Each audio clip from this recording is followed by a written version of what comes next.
నాకు ఏం మాట్లాడాలో కూడా తెలియట్లేదు. అంటే అంత షాక్లో ఉన్నాను నేను.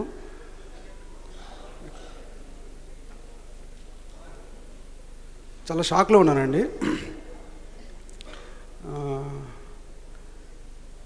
గత 5వ తారీఖు నుంచి ఈరోజు వరకు నేను చాలా ఇల్యూజన్లో బతుకుతున్నాను.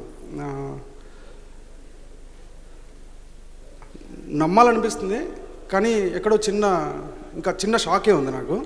అది నేను మాటల్లో చెప్పలేను.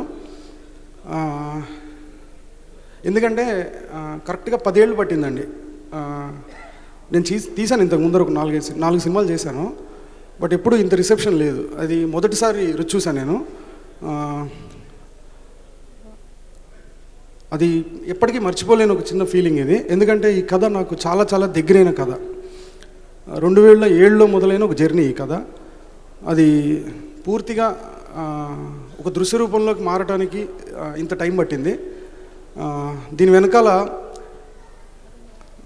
తెర మీద కనిపిస్తున్న ఈ రామ్, సీతతో పాటు చాలామంది తెర వెనక వర్క్ చేశారు. వాళ్ళందరికీ పేరు పేరున థ్యాంక్స్. ఈ సక్సెస్లో ప్రథమ భాగం వాళ్ళదే. ఆ మిగిలిన శేషం ఏదైనా ఉందంటే అది నేను తీసుకోవాలి అంతే. ఎందుకంటే అంత కష్టపడ్డారు అందరూ. Thanks to everyone. అందరూ చాలామంది చెప్తారు నా మీద మణిరత్నం గారి ప్రభావం చాలా ఉందని. దానికి ముఖ్య భాగం గీతాంజలి అండి. నేను నాగార్జున గారికి ఇదివరకు సార్ కలిసినప్పుడు కూడా చాలాసార్లు చెప్పాను, ఆ సినిమా నేను చూసి ఉండకపోతే బహుశా నాకు ఒక డైమెన్షన్ దొరికేది కాదేమో కథ రాయటానికి కానీ దేనికైనా. సో నా మీద రైటింగ్ ఇన్ఫ్లుయెన్స్ చాలా ఉంది గీతాంజలి సినిమా ద్వారా. Thank you sir. That's all time my favourite film. ఆ సినిమా నుంచి నేను చాలా నేర్చుకున్నాను. రామ్ గారు చాలా థ్యాంక్స్ అండి. నా పిచ్చిని భరించినందుకు, నా పిచ్చిని నవ్వుతూ భరించినందుకు, నన్ను వెన్నంటి ఎన్ని సందర్భాల్లో అయినా సరే, ఎంత కాంప్లికేటెడ్ సిచ్యువేషన్లో అయినా సరే ఐఎమ్ దేర్ అంటూ నా వెనకాల ఉన్న రామ్ గారికి నేను లైఫ్ లాంగ్ రుణపడి ఉన్నాను. Thank you very much sir. And Sita గారు నెక్స్ట్. ఆవిడ కూడా చాలా డిఫికల్ట్ కండిషన్స్లో, మేమందరం జర్కిన్స్ వేసుకుని జాకెట్లు వేసుకుని వర్క్ చేస్తున్నాం. పాపం ఆర్టిస్టులకి అలా కుదరదు కదా. ఆవిడేదో ఒక చిన్న శారీ కట్టుకుని మైనస్ టెంపరేచర్స్లో ఆవిడ వర్క్ చేశారు. థ్యాంక్ యూ సీత గారు, thanks a lot. Cinematographer PS Vinod గారు అండ్ శ్రీయాస్ కృష్ణన్. ఇప్పుడు భోజనం చేసినప్పుడు పెరుగు లేకుండా తింటే అది ఫుల్ఫిల్ అవ్వదంటారు కదా. సీతారామం గురించి మాట్లాడినప్పుడు ఇప్పుడు కాదు, ఎన్ని సంవత్సరాలైనా సరే ఆ సీతారామం టాపిక్ వచ్చినప్పుడు వినోద్ గారిని, శ్రీయాస్ కృష్ణన్ గారిని ఇద్దరిని విడదీయలేం ఈ సినిమాతోటి. ఎందుకంటే అందరూ దృశ్య కావ్యం అంటున్నారు, అది పేపర్ మీద ఉన్నది దాంట్లోకి ట్రాన్స్లేట్ అయ్యింది అంటే దాని వెనకాల వాళ్ళు పడ్డ శ్రమ, వాళ్ళు పెట్టిన ధ్యాస అలాంటిది.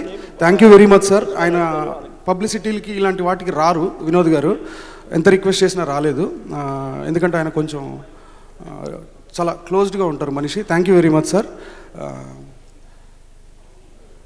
Next art director, production designer Sunil Babu garu. Thank you very much sir. ఈరోజు ఇది చాలా పీరియడ్, చాలా ఎథెంటిక్గా ఉంది. మొత్తం చూడడానికి నిజంగా టైం ట్రావెల్ చేసినట్టుగా అనిపించింది అని అందరూ అంటున్నారంటే దానికి పూర్తి కారణం సునీల్ బాబు గారు. థ్యాంక్ యూ సునీల్ బాబు గారు. Costume designer Sheetal, thank you very much. ఇంకా చాలామంది ఉన్నారండి. సుమంత్ గారు పర్టికులర్లీ. సుమంత్ గారు ఈ క్యారెక్టర్ చేయకపోయి ఉంటే విష్ణు శర్మ క్యారెక్టర్ ఈరోజు మీరు ఇంత వైబ్ వచ్చి ఉండేది కాదు. Thank you Sumanth sir. Rashmika గారు, పెద్ద ఛాలెంజ్ టాస్క్. ఆవిడకి ఎన్ని థ్యాంక్స్ చెప్పినా తక్కువే. ఆవిడ కంఫర్ట్ జోన్ బ్రేక్ చేసుకుని ఒక స్టార్ అయ్యుండి వచ్చి ఆఫ్రీన్ క్యారెక్టర్ రెండర్ చేసినందుకు ఆవిడకి కూడా నేను లైఫ్ లాంగ్ రుణపడి ఉన్నాను. Thank you very much Afreen గారు. నెక్స్ట్ ఇంకా సింహభాగం సినిమా, అది పూర్తి క్రెడిట్ మాత్రం ఓన్లీ స్వప్నదే అండి, నాది కాదు, ఎవరిది కాదు. స్వప్న థ్యాంక్ యూ వెరీ మచ్. వెళ్ళిపోయినట్టుంది అప్పుడే. ఎక్కడుంది? థ్యాంక్ యూ వెరీ మచ్ స్వప్న. నా గురించి మాట్లాడొద్దని కూడా చెప్పింది ఇందాక, బట్ మాట్లాడకపోతే ఈ టాపిక్ ఫినిష్ అవ్వద్దు. స్వప్న కనుక లేకపోతే నేను ఇంతకు ముందర నేను ఏదైతే ఉంటే బాగుండే ఒక సపోర్ట్ సిస్టమ్ అని అనుకున్నానో అలాంటి ఒక సపోర్ట్ సిస్టమ్ స్వప్న ఈ సినిమాకి. సో తను పూర్తిగా బ్లైండ్గా నమ్మింది నన్ను. చాలామంది తనకు చెప్పారు కూడా, అంత బ్లైండ్గా నమ్మొద్దు హనుని, మీకు తెలియదు, మీకు కూడా చెప్తాడు ఇంకోటి తీసేస్తూ ఉంటాడు అని చాలామంది చెప్పారు. బట్ తను ఒక్కతే నన్ను పూర్తిగా నమ్మి నాతో సీతారామన్ తీయించింది Swapna. Thank you Swapna. Indebted Vishal. Thank you Vishal. మనం చాలా మాట్లాడేసుకున్నాం ఆల్రెడీ పర్సనల్గా. విశాల్ లేకపోతే సీతారామం ఆ వైబ్ ఎలా ఉండేదో తెలియదు అసలు. అది ఒక కల్లాగా మిత్తిలాగే ఉంటుంది. అంత అద్భుతంగా చేశాడు. చాలా థ్యాంక్స్ విశాల్. ఈ సినిమాని అసలు స్క్రీన్ మీద చూస్తూ నేనేదో ఆ రోజు ప్రీ రిలీజ్ ఈవెంట్లో చాలా ఎక్కువ మాట్లాడేశాను అని చాలామంది అనుకొని ఉండుండొచ్చు. బట్ నేను ఏదైతే నిజంగా ఫీల్ అయ్యానో అదే చెప్పానండి ఆ రోజు. ఈరోజు రిజల్ట్ కూడా అదే ఉంది. అది నేను ఆలోచనతో చెప్పింది కాదు, కేవలం ఫీల్ అయ్యి చెప్పింది మాత్రమే. థ్యాంక్ యూ వెరీ మచ్ అండి. ఈ సినిమాని ఇంత ఆదరిస్తూ 3 సార్లు 4 సార్లు చూస్తూ ఆ సోషల్ మీడియాలో ఉన్న డిస్కషన్స్ కానీ వస్తున్న ఫోన్ కాల్స్ కానీ నాకనే కాదు అందరికీ. సో ఇదంతా చూస్తుంటే ఈ విజయం మేము ఎంత డిజర్వ్ చేస్తాం పక్కన పెడితే అసలు థ్యాంక్స్ అండి. మొత్తం ఆడియన్స్ అందరికీ మా టీం సీతారామం తరపున ధన్యవాదాలు. Thank you very much sir.